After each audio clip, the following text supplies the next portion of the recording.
Praise the lord. ఈరోజు దేవుడు నీకు ఇస్తున్న వాగ్దానం యాకోబు రాసిన పత్రిక 4వ అధ్యాయం 10వ వచనం ప్రకారం, ప్రభు దృష్టికి మిమ్మును మీరు తగ్గించుకొనుడి, అప్పుడు ఆయన మిమ్మును హెచ్చించును.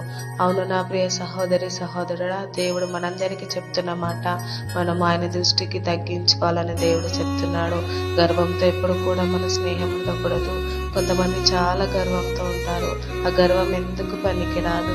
నాశనమునకు ముందు గర్వం నడుచును, పడిపోవుటకు ముందు అహంకారమైన మనసు నడుచునని దేవుని వాక్యం సెలవిస్తుంది. కాబట్టి మనం ఎప్పుడు కూడా తగ్గింపు మనసుతో ఉండాలి. ఎంత తగ్గింపు ఉంటే దేవుడు అంత హెచ్చిస్తాడు.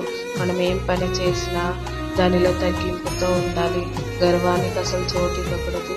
లూసిఫర్, అదే సాతాను, గర్వంతో ఉన్నందుకే కదా పాతాళంలోనికి త్రోయబడ్డాడు. లూసిఫర్ దేవుని స్థానాన్ని కోరుకున్నాడు. ఇప్పుడు ఎక్కడ ఉన్నాడో, వాడి ఫ్యూచర్ ఎలా ఉంటుందో మనకి తెలుసు.